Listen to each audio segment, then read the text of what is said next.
Collins thought he was just lending a hand when he fixed Mrs. Smith's old TV, but when she shows up at his doorstep the next day with a police officer, his life takes an unexpected turn. What was meant to be a simple act of kindness suddenly spirals into an event that will change Chris' life forever.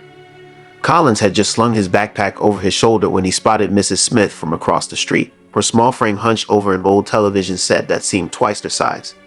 The sun was dipping low, casting long shadows across his path, yet the sight halted him. Known in the neighborhood for his tech-savvy skills and open heart, Collins couldn't just walk by. "Let me help you with that, ma'am," he called out, driving across the street. Mrs. Smith, with her silver hair shining almost white against the golden hour light, turned towards him, her expression transforming from frustration to relief. "Oh, Collins, would you? I can't seem to get the darn thing to work." As Collins approached, he set his bag down beside the TV, careful not to stir the dust around the old set. "What seems to be the problem?" "It just won't turn on anymore. I was hoping to catch the evening news," Mrs. Smith sighed, stepping back to let him work. Collins inspected the TV, his fingers expert at navigating the cables and plugs. Within minutes, he found the culprit. A loose power cord, likely jostled free. He secured the connection and pressed the power button. The screen flickered to life, displaying the evening news anchor mid-sentence. "There you go, all fixed," Collins said with a grin. Mrs. Smith clapped her hands delightedly. "Thank you, Collins. You're a lifesaver." Collins shrugged, feeling a warm glow at her praise but brushing it off with a modest, "It was nothing really." Mrs. Smith invited him in for a glass of lemonade, a reward for his kindness. As they sat on her cluttered but cozy porch, sipping the cold drink, Mrs. Smith began to talk. She shared stories of her decades as an elementary school teacher, her words painting pictures of past classrooms filled with bright-eyed children eager to learn. Collins listened, genuinely interested. It was a different perspective, seeing his own world through the eyes of someone who had once shaped minds like his. "You give me hope for the future, Collins," Mrs. Smith said, her tone earnest. "It's young people like you who remind us of the good in the world." Walking home later, Collins felt uplifted by Mrs. Smith's words. Helping her had been a simple gesture on his part, yet it seemed to mean the world to her. Little did he know, this small act of kindness would soon set a chain of events into motion that would alter his life in ways he could never have anticipated. The next morning, Collins was abruptly woken by the persistent sound of his doorbell. Confused and still groggy with sleep, he shuffled to the door, peering through the peephole. His heart skipped a beat when he saw Mrs. Smith standing on his doorstep, flanked by 2 police officers. The sight of the police cruisers parked outside, with their flashing lights slicing through the calm of the morning, sent a jolt of worry through him. He opened the door slowly.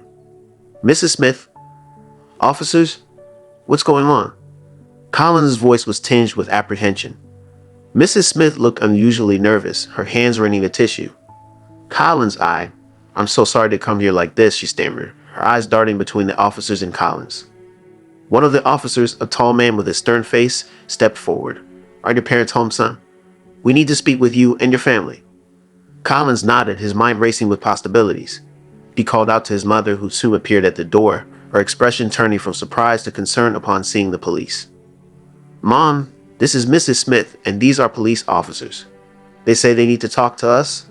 Collins introduced them, his voice steady despite the turmoil inside him. As they all sat in the living room, the officer took the lead. "Mrs. Smith reported her wallet missing this morning. It seems to have disappeared yesterday, and since Collins was the last outsider in the home, we just need to ask a few questions." The air in the room thickened with tension. Collins' mother's eyes widened in disbelief. "But Collins wouldn't take anything that doesn't belong to him," she said firmly. I know, Mrs. Smith interjected quickly, her voice shaky. "I didn't want to accuse Collins. I just mentioned that he helped me with the TV when the officers asked who had been in the house." Collins felt a mix of relief and hurt. Relief that Mrs. Smith wasn't directly accusing him, but hurt that such a situation had arisen from a simple act of kindness. The officer nodded. "We understand, ma'am, but we have to follow up on all leads. Collins, can you tell us about yesterday?" As Collins recounted the events, detailing how he had fixed the TV and then left, the officers listened intently, occasionally jotting down notes. After his explanation, the officers exchanged glances. "Thank you for your cooperation. We may need to check around just to be thorough," the officer said. The other officer added, "It's just standard procedure." The search that followed was meticulous and invasive. Collins stood by, his cheeks burning with embarrassment and anger as the officers moved through their modest home. His mother's comforting hand on his shoulder was the only thing that kept his emotions in check. After finding nothing, the officers apologized for the intrusion and left, promising to keep them updated. As they drove away, whispers and stares from gathering neighbors felt like invisible daggers. Collins knew this was just the beginning of a long day. The living room, usually a place of warmth and laughter, had never felt so cold and tense. Collins' mother sat beside him, her expression a mix of worry and disbelief. Across from them, Mrs. Smith's eyes were downcast, her voice barely above a whisper as she finally spoke. "Collins, I hate to ask this, but after you left yesterday, I noticed my wallet was missing. It was on the kitchen counter before you came." Collins felt a rush of emotions, shock and hurt foremost among them. "Mrs. Smith, I didn't take your wallet. I wouldn't steal from you or anyone," he responded firmly, his hands clenched in his lap to stop them from shaking. Mrs. Smith sighed, her face weary. "I want to believe you, Collins. I really do. It's just that nobody else was in the house." The officer, who had been observing quietly, leaned forward. "It's important for us to consider all possibilities. Collins, thinking back, did you see anyone else near the property, or did you notice anything unusual while you were there?" Collins racked his brain, trying to remember every moment of his brief visit. "No, sir. It was just Mrs. Smith and me, and I came straight home after fixing the TV." His mother chimed in, her voice steady despite the obvious strain.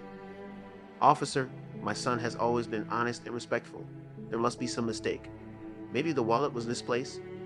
The officer nodded, noting down her comments. "We'll certainly consider that possibility, ma'am. Collins, we may need to follow up with a few more questions later. Thank you for cooperating." After the officer and Mrs. Smith left, the house felt empty, heavier. Collins' mother wrapped an arm around his shoulders. "I know you didn't do it, son. We'll get through this together." The accusation stung, spreading through Collins like a slow poison. It wasn't just the fear of being falsely accused. It was the thought that Mrs. Smith, a neighbor he respected and had helped out of kindness, could think him capable of theft. As word of the incident spread, whispers started around the neighborhood. Some neighbors offered sympathetic glances, while others watched him with a new, unsettling wariness. Collins tried to maintain his usual routine, but the weight of suspicious looks and hushed conversations followed him everywhere. Despite the support from his family and a few close friends, the ordeal took its toll. Collins' confidence waned. His bright, easy smile became a rare sight. He found himself looking over his shoulder, second-guessing his every action, even in familiar settings. One afternoon, while walking home from school, his best friend Oliver caught up to him. "Hey man, you've been quiet lately. You know I got your back, right? This will blow over soon." Collins managed a small smile, grateful for the reassurance. "Thanks, Oliver. It's just hard, feeling like everyone's watching and judging me." "Hey, anyone who really knows you knows the truth." Oliver clapped him on the back. "You're the most stand-up guy I know." Their conversation lifted Collins' spirits slightly, a reminder that those who knew him best never doubted him. It fortified his resolve to clear his name, not just for his own sake, but to restore the trust he'd always cherished within his community. The following days were a trial for Collins. The neighborhood that had once greeted him with smiles now offered mixed reactions, some warm, others cold and questioning. The rumor of Mrs. Smith's missing wallet spread quickly, and with it, various stories about Collins' character began to circulate. At the local grocery store where Collins worked part-time, he overheard whispers as he restocked shelves. "That's the boy," someone murmured, not bothering to lower their voice as he passed by. "Helped Mrs. Smith and then took her wallet, they say." The word stung, and Collins felt a flush of embarrassment and anger rise in his cheeks. He wanted to defend himself, to shout his innocence from the rooftops, but he knew that would only fuel the gossip further. Back at home, his mother tried to shield him from the worst of the community's judgment, but Collins could see the stress etched deeply into her face. She often spoke on the phone, her voice a hushed whisper, trying to advocate for her son to skeptical friends and neighbors. One afternoon, as Collins walked home from school, Mr. Martin's, an elderly man who lived a few doors down, stopped him. "Collins," he said, his voice serious but kind, "I've known you since you were a boy. I don't believe these stories about you. You've always been a good lad." Collins managed a weak smile. "Thank you, Mr. Martins. It means a lot to hear that, especially now." Despite Mr. Martin's reassurance, the cloud of suspicion that hung over Collins grew heavier with each passing day. At school, he felt the eyes of his classmates on him, their whispers barely concealed. Some of his friends remained steadfast by his side, but others seemed to pull away, unsure of what to believe. One evening, while sitting alone in his room, Collins reflected on how quickly life had changed. Before this accusation, he had felt secure in his place in the community. Now he doubted every friendly gesture, wondering if kindness was just a mask for suspicion. The ordeal was reshaping his view of the neighborhood he had once loved unconditionally. At the dinner table, Collins' family tried to maintain a sense of normalcy, but the tension was palpable. His younger sister, Grace, often asked him, "Why do people think you did something bad, Collins?" He found it hard to explain the complexities of trust and doubt to his 8-year-old sister. "Sometimes people get scared and think the worst, Grace," Collins said, his voice gentle. "But we know the truth, and that's what matters." Despite his reassurances to Grace, doubt gnawed at Collins' resolve. The ordeal tested not just his integrity, but his identity. He lay awake at night, wondering if the community would ever see him the same way again, or if the shadow of this accusation would loom over him forever. As he drifted off to sleep, Collins clung to a sliver of hope that the truth would prevail and restore his tarnished reputation. The day the police arrived to search Collins' home marked one of the lowest points in his young life. Early in the morning, 2 officers knocked on their door, their faces stern and professional. Despite their courtesy, the implication of their visit was clear and it cut deep. Collins' mother, Mrs. Morgan, consented to the search, her expression fraught with anxiety as she signed the necessary paperwork. As the officers methodically went through their belongings, Collins sat on the couch, watching silently. His heart raced every time they opened a drawer or peered behind doors, half expecting them to pull out Mrs. Smith's missing wallet from some hidden corner of the house. But he knew they wouldn't find anything. He hadn't taken anything. Collins' younger siblings, Grace and Oliver, were at school, spared from witnessing the invasion of their private life. Mrs. Morgan stood by the doorway of each room as the officers searched, her posture rigid with tension, her eyes never leaving the officers. When the search concluded and nothing incriminating was found, the officers packed away their gloves and notepads. One of them turned to Mrs. Morgan. "We apologize for any inconvenience, ma'am. We're just following leads. Thank you for your cooperation." After they left, the silence in the house was heavy. Collins and his mother sat at the kitchen table, neither speaking for a long while. Finally, Mrs. Morgan reached across the table, taking Collins' hands in hers. "This will pass, Collins. We know the truth. That's all that matters." Collins nodded, trying to muster a smile for his mother's sake. But the worry lingered. He couldn't help feeling violated. The officer's presence in his home a stark reminder that his life was no longer just his own. Every action, every past kindness now seemed under scrutiny. That evening, when Grace and Oliver returned from school, they found their mother and brother quieter than usual. Dinner was a subdued affair, with Collins lost in thought, replaying the day's events in his mind. Oliver, sensing the tension, tried to lighten the mood by joking about his day at school, but the laughter that followed felt forced and short-lived. In the days that followed, Collins did his best to keep up with school and his part-time job, but the accusation hung over him like a dark cloud. His friends at school, like Marcus, tried to stay supportive, often clapping him on the back with words of encouragement. "Don't let this get you down, man. You're stronger than this mess." And strong he needed to be.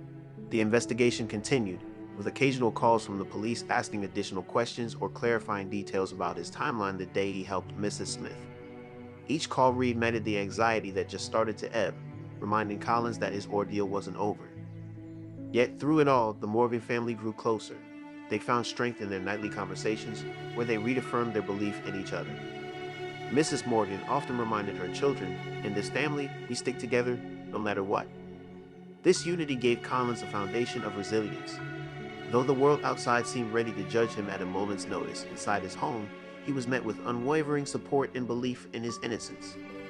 One rainy afternoon, as the Morgan family gathered in the living room for a quiet day indoors, Collins' younger brother Oliver was browsing through videos on his tablet.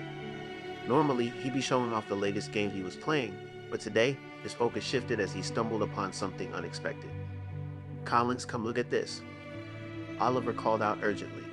Collins, who had been helping Grace with her homework, walked over, curious about his brother's tone. Oliver held up the tablet, showing the video of a teenager from their neighborhood, Liam, known for being a troublemaker. In the video, Liam was laughing with a group of friends, waving a wallet triumphantly. "Check this out. Snagged this wallet from that old lady on Maple Street. She didn't even notice, he boasted, his friends chuckling around him. Collins' heart raced as he watched. This was the break he desperately needed. This could prove I didn't take Mrs. Smith's wallet, he said, barely able to contain a mixture of relief and excitement. Without wasting a moment, Collins showed the video to his mother. "Mom, we need to show this to the police. It could clear everything up." Mrs. Morgan, equally shocked and relieved, nodded. "Let's go now." They drove to the police station with the video ready on the tablet. At the station, Collins' usual nervousness about being near the police was replaced by a sense of urgency. He approached the desk, his family by his side, and asked to speak with the officer in charge of his case. When Officer James came out to greet them, Collins didn't wait for pleasantries. "Officer, we found something you need to see." He handed over the tablet, the video queued up. The officer watched, his expression turning serious. "This is significant," Officer James admitted after watching the clip. "We'll need to investigate this immediately." "Thank you for bringing this to our attention, Collins." The police acted swiftly. They visited Liam's home, and after questioning him with the evidence from the video, Liam confessed to stealing Mrs. Smith's wallet. The confession led to the recovery of the wallet, which still contained all of Mrs. Smith's cards and cash. Word of Collins' innocence spread through the neighborhood as quickly as the rumors had. Community members who had doubted him now approached him and his family to apologize. Mrs. Smith, deeply ashamed and grateful for the resolution, personally apologized to Collins. "I'm so sorry, Collins," she said, her eyes filled with remorse. "You didn't deserve any of this. You were only trying to help." Collins, though still processing the whirlwind of events, accepted her apology with a gracious, if cautious, smile. "It's okay, Mrs. Smith. I'm just glad the truth came out." As the news circulated, the relief Collins felt was immense. Not only was his name cleared, but the real perpetrator was found, proving that patience and perseverance could bring justice. The community's support, once fractured, began to mend, reinforcing Collins' belief in the good of his neighborhood and the importance of standing up for the truth. The resolution of the case brought a profound sense of relief to Collins and his family. When Mrs. Smith arrived at their home, holding her recovered wallet and accompanied by Officer James, the atmosphere was charged with a complex blend of emotions.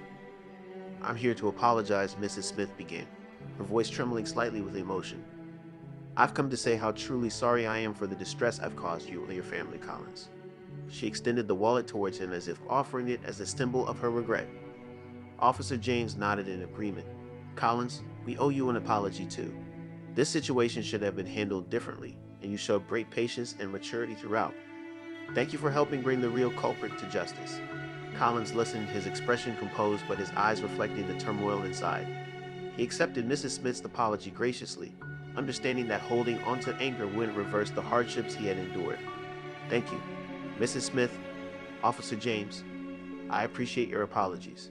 It's been tough, but I'm glad the truth is out now." As they left, Collins closed the door behind them and leaned against it, letting out a long, slow breath he hadn't realized he'd been holding. The relief of the resolution was palpable, but it couldn't immediately wash away the weeks of scrutiny and suspicion he had endured. That evening, Collins' family gathered around the dinner table, a sense of closure finally among them. His mother spoke up, her voice filled with pride and relief. "Collins, through all of this, you handled yourself with such dignity. We all knew you were innocent, and now everyone else knows it too." Collins managed to smile, grateful for his family's unwavering support. Yet, beneath the surface, a residue of bitterness lingered. He had been judged unfairly, his character questioned over a baseless accusation. These events had left a scar that wouldn't easily fade. In the days that followed, Collins found himself reflecting on everything that had happened. While the public apologies and the restoration of his reputation brought some solace, they couldn't fully ease the sting of the initial betrayal. He realized that his view of the community might never be the same, but he also recognized a newfound strength in himself, forged through adversity. As he walked through the neighborhood, heads that once turned with suspicion now nodded with respect. Conversations that might have whispered rumors now spoke openly of his integrity. This shift was comforting, but also a constant reminder of what he had been through. Collins decided to channel his mixed feelings into something positive. He became more involved in community activities, advocating for fairness and understanding. His experience had given him a powerful voice against injustice, and he used it to help ensure that no one else would have to endure what he did without cause. The ordeal had taught Collins a tough lesson about the complexity of human nature and the power of community support. As he moved forward, he carried both the scars and the lessons with him, shaping him into a more resilient and empathetic person. If Colin's journey has inspired you and you want to watch more stories like this, be sure to subscribe for updates on new content that explores the strength of human connection and resilience. Join us in spreading the message of compassion and enacting positive change. Subscribe now.